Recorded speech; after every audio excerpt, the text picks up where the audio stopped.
Halo lagi semua, apa kabar teman-teman ya? Semoga sehat dan sejahtera selalu ya. Welcome to a new edition of my video today teman-teman ya. As usual saya akan bicara mengenai this time out about a spiritual topik ya teman-teman. Tapi before saya akan kasih teman-teman saya ucapin buat produksi seperti biasa ya. Okay, for my international viewers, I do appreciate you tuning to my channel and watching my videos. However, I'm here in Indonesia. I'll be speaking in my local Indonesian language to mostly my Indonesian audience. If you'd like to know about the content, you can always drop me a note under the comments or reach me through my Instagram account HC Ranger. Thank you for watching. Ya teman-teman, ini seperti biasa ini yang warna hijau teman-teman ya. Ini yang we call this a chopping block ya teman-teman ya. Begitu ya, chopping block. Ini kebetulan biasa saya kasih lihat yang bulat yang besar teman-teman. Ini ukuran yang lebih portable lah ya begitu teman-teman. Ini cuma tebal 5 cm, lebar 20 cm, panjang 30 cm teman-teman begitu. Ini kurang lebih ada 6 kiloan ya teman-teman. Jadi it's quite a portable size ya teman-teman. Bisa dibawa kemana-mana ya. Kalau biasa pabrik daging sama restoran horeca mereka lebih butuh yang lebih besar teman-teman, yang bulat ya terutama ya. Tapi ini lebih ke mungkin orang-orang kayak rumahan, UMKM ya, sama buat di pasar juga bisa teman-teman. Ini kita punya material saya udah bilang berkali-kali teman, kita terbuat dari high molecular weight polyethylene teman-teman, yang greater 500 lah gitu ya. Teman-teman bisa lihat di hardness test ya, yang dibacok berkali-kali teman-teman, di saya punya insert under the description teman-teman gitu ya. Itu teman-teman bisa bedain tanaman kita punya sama yang orang lain punya teman-teman, yang sekilas kelihatan sama ya, tapi sebenarnya beda teman-teman ya. Yang kita punya ini nggak gampang berbaret tentunya, dia bahannya lebih keras karena kita punya molekul lebih padat tentunya, jadi dia otomatis dia lebih keras, lebih berat juga teman-teman ya begitu ya. Jadi lebih awet teman-teman, jadi nggak gampang tuh, pisau juga nggak gampang nancep ya teman-teman ya begitu. Teman-teman bisa lihat di hardness test ya. Ini kenapa kita kasih bahan yang ini ya, kita udah by the way ini udah memenuhi di food safety standard requirement teman-teman ya, kita required by the FDA di US sama IPNS certification di Europe tentunya. Jadi teman-teman aman, nggak usah khawatir mengenai microplastics ya. Dimana tuh kita memang udah ditested bahwa microplastics jangka panjang bisa menyebabkan kanker ya teman-teman. Terutama di industri horeca F&B ya, dia tiap hari dia chopping. Mungkin kalau teman-teman bisa ada kesempatan jalan-jalan ke kayak mereka punya dapur lah ya di belakang. Jadi teman-teman bisa ngelihat tuh mereka punya kondisi dapur mereka teman-teman, gitu bagaimana ya chopping board mereka terutama ya. Itu lama-lama kalau chopping board mereka udah parah kondisi, itu bisa menyebabkan tuh microplastik kecampur ke makanan ya, akibatnya lah jangka panjang tentunya bisa contamination sama kanker teman-teman gitu. Jadi makanya kita kasih grade ini yang lebih, yang grade yang this is the minimum standard grades food safety standard grade requirement teman-teman, yang apa tuh diimpose ya kalau di negara-negara maju lah ya. Saya tahu memang di Indonesia belum ada peraturannya tentunya.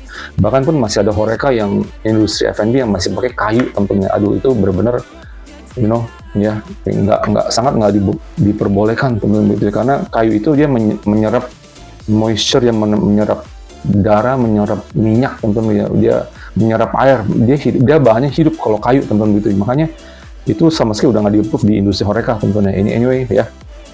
Ini ukurannya ada yang ukuran kecil juga teman-teman ya. Ini kita bisa, we call this like more like a cutting block ya teman-teman ya. Mungkin kalau ada teman-teman yang apa tuh suka jalan-jalan keluar bawa ini, bisa buat mungkin taruh di kantor atau di pantry teman-teman. Ini like a small cutting block juga bisa teman-teman gitu ya. Ya kan, ini customization is possible as long as the quantities-nya mencukupi ya teman-teman gitu. Anyway ya, mungkin sedikit hari ini saya mau bicara teman-teman mengenai ini belakang ini saya juga banyak ngeliat teman-teman ya, dari orang-orang sekitaran dan juga dari social media juga teman-teman gitu ya, bahwa tuh kadang-kadang kebanyakan orang mungkin ada problems with their punya sexual, punya apa tuh appetite atau desire teman-teman gitu ya. Belakang ini saya juga lagi jalan-jalan di mana tuh, di tempat supermarket teman-teman. Saya lihat juga ada pasangan-pasangan teman-teman yang mungkin boleh dibilang ya muda lah teman-teman ya, muda lah, mereka masih muda lah ya teman-teman gitu. Jadi saya nggak tahu mereka udah kawin atau belum lah teman-teman, kelihatan masih muda banget ya. Waktu itu malam minggu mereka mungkin mau beli apa di supermarket ya, habis itu mungkin mereka mau langsung pulang ke rumah, atau mereka udah di tempat umum, mereka udah pegang-pegangan teman-teman ya. Mereka udah pegang-pegangan, udah ya begitulah ya, udah they have a public display of affection. Mungkin kalau di negara luar agak umum ya teman-teman, agak umum orang begitu pegangan tangan, ciuman apa ya di tempat umum ya, masih hal yang oke lah teman-teman. Tapi kalau di Asia kan tahu sendiri tapi sekarang ini mungkin udah mulai banyak kali ya. Saya lihat kalau apalagi mereka lebih berani ya teman-teman, yang generasi mudanya. Begitu saya ngelihat nggak sama si lakinya sama ceweknya juga dua-duanya mungkin udah mau udah mau siap-siap, once they get back home mereka akan melakukan atau gimana teman-teman ya, begitu ya. Jadi bukan saya mau ngatain mereka, enggak teman-teman ya, mungkin ya seks secara mungkin kalau ya namanya pasangan pastilah ada lah ya, begitu ya, mereka berhubungan atau bagaimana. Tapi mungkin kalau udah dibilang kategorinya tuh mungkin kayak addiction, itu udah sebenarnya itu udah nggak sehat ya teman-teman, begitu ya. Namanya juga addiction ya, begitu ya, udah melebihi batas teman-teman, begitu ya. Dulu saya juga pernah dengar lah ya, dan juga dinasihatin gitu, kayak misal suami istri juga memang boleh berhubungan, suami istri yang sah boleh lah teman-teman, begitu ya kan. Ya orang yang nggak sah pun juga banyak yang melakukan. Ya kan, apalagi ya memang sah juga, memang bukannya nggak boleh kan, tapi mungkin ada frekuensinya atau ada batasnya bagaimana gitu teman-teman. Karena kalau kita bilang, kalau kita di orang Chinese teman-teman, kita ada tuh namanya sinsei lah ya, mereka juga ada kasih nasihat atau bagaimana, mereka bisa bilang bisa dicek gitu teman-teman ya, lakinya sama istrinya gitu ya, mereka tuh bisa dicek badan mereka dari tangan teman-teman ya, bahwa tuh mereka itu gimana gitu teman-teman kondisi badan mereka ya, apa sehat kah atau udah kelewatan gitu dari hal sisi seks gitu teman-teman gitu ya. Jadi itu juga ya teman-teman mungkin kita teman kebanyakan juga udah tahu lah ya, kita frekuensi mungkin seminggu sekali ya, atau bagaimana, tergantung dari umurnya juga teman-teman, tapi dari badannya juga teman-teman, begitu ya kan. Jadi tiap orang berbeda-beda, saya nggak bilang ini nggak bisa dipukul rata teman-teman, begitu ya.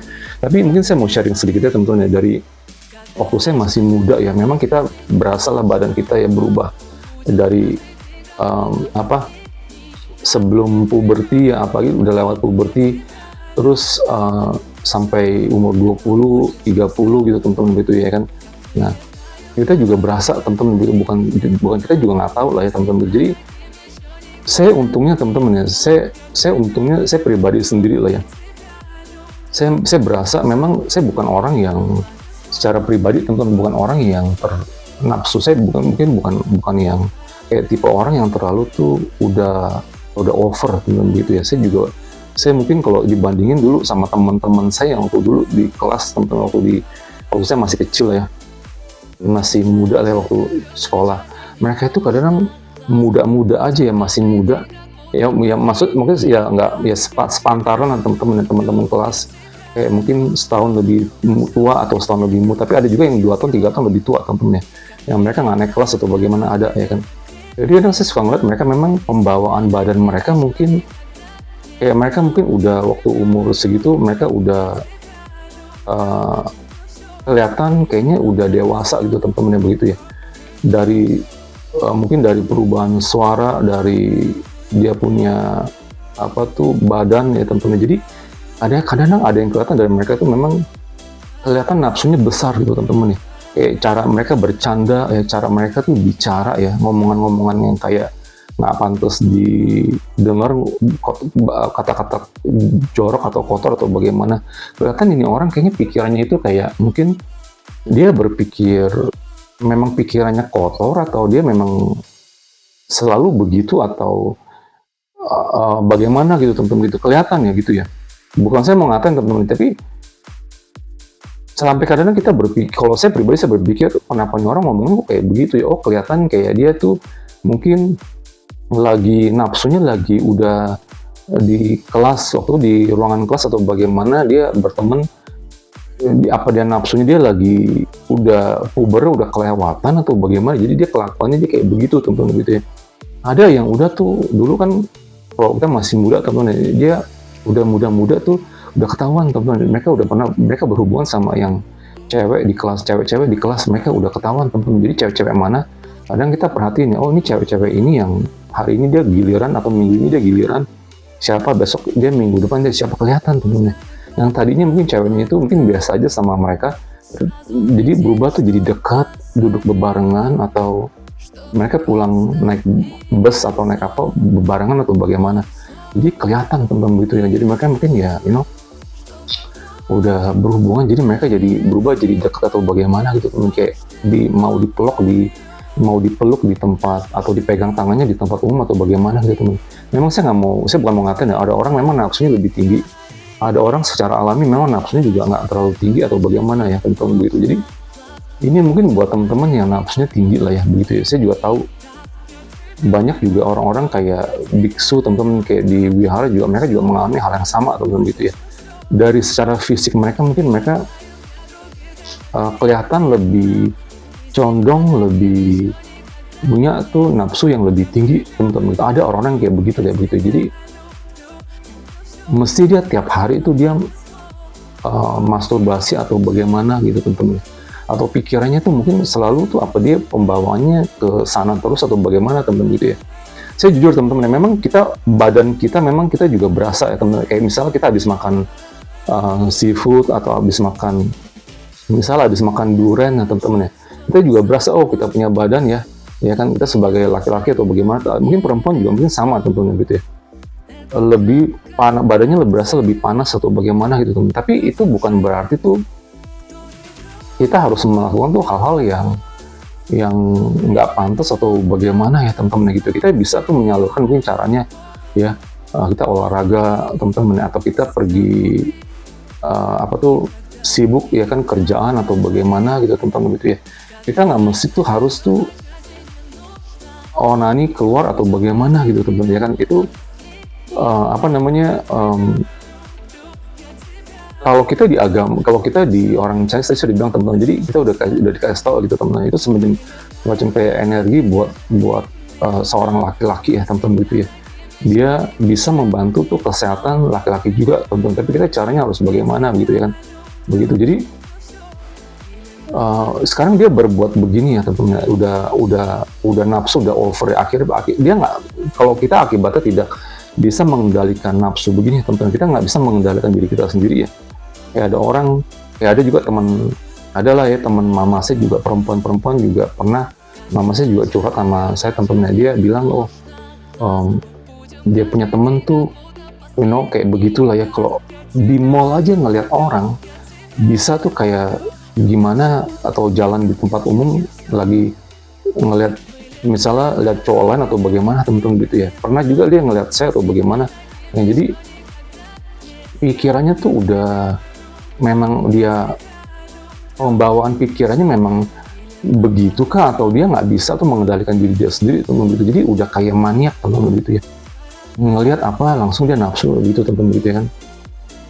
Mungkin bukan hanya lawan jenis lah, bisa-bisa nggak tahu ya kan, sesama jenis juga mungkin bisa begitu, karena dia udah over teman-teman, udah kayak gimana ya, mungkin kalau dibilang kayak binatang ya, itu dia udah nggak mandang, itu binatang itu udah nggak mandang, itu dia binatang teman-teman ya. Jadi dia udah nggak mandang itu siapa lagi, atau bekas emaknya sendiri, atau mungkin keluarganya sendiri juga mungkin dia bisa berhubungan teman-teman gitu ya, karena dia udah nafsu, dia udah terlalu over, udah di luar kendali, jadi dia melakukan hal-hal begini gitu teman-teman gitu.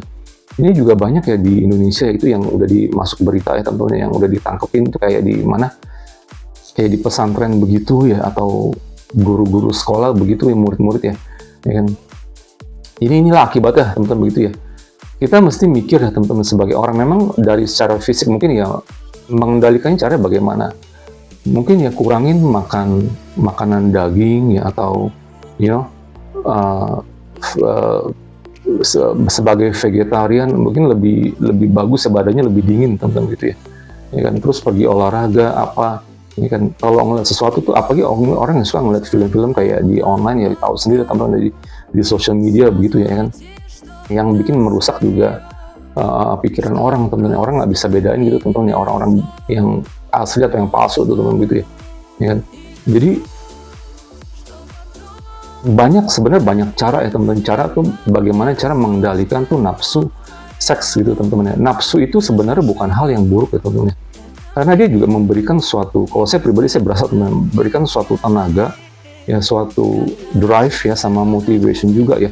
Dibandingin kalau badan kita lesu, lemes, kita nggak ada apa kurang tenaga atau bagaimana teman-teman. Kalau udah habis makan, misalnya kita habis minum jamu ya teman-teman, atau habis minum, ada lah ya kalau kita di orang Chinese tuh masakan-masakan yang capo atau bagaimana gitu teman-teman. Jadi badan kita juga berasa berubah gitu teman-teman, gitu. Ada berasa lebih panas juga lah begitu ya. Otomatis daerahnya juga, nafsu juga lebih ada teman-teman begitu ya kan. Tapi bukan berarti tuh kita jadi jadi maniak begitu teman-teman gitu ya. Kita harus bisa memikirkan tuh jangka panjang badan sama efeknya ke badan kita sama ke mental kita terutama teman-teman gitu ya. Mental apa ya? Jadi ntar dia berpikiran yang negatif, ntar ngelihat orang jadi maniak teman-teman ya. Melakukan hal-hal yang nanti juga akibatnya juga menyesal teman-teman. Menyesal juga udah terlambat ya begitu ya. Ya kan? Jadi harus bisa memikirkan tuh jangka panjang teman-teman gitu ya. Oh, nah caranya bagaimana? Sekarang mikir ya teman-teman. Kita misalnya ya, bukan saya mau ngatain ya. Misal orang melakukan hal-hal yang kayak dia misalnya dia ngisep atau dia menjilat atau bagaimana orang-orang yang di alat kelaminnya atau bagaimana teman-teman. Itu sebenarnya kan alat kelamin itu sebenarnya juga nggak bersih teman-teman gitu ya. Ya ada orang yang bersih, ada orang juga nggak bersih lah teman-teman. Apalagi kalau orang misalnya ya misalnya nggak disunat atau bagaimana teman-teman ya. Atau misalnya ya orang yang kurang menjaga higienis atau bagaimana, dia melakukan hal-hal yang begitu teman-teman ya, pakai mulut atau pakai lidah ya teman-teman bisa ngebayangin ya. Dia itu kan bukan apa sesuatu yang bukan mau ngatain teman-teman, tapi gimana sebenarnya kan ada apa ya, mungkin teman-teman tahu bisa ada rasa bau atau nggak bersih atau ada bau amis atau bagaimana teman-teman gitu deh. Nah, jadi kelihatan oh ini melakukan hal-hal begitu apa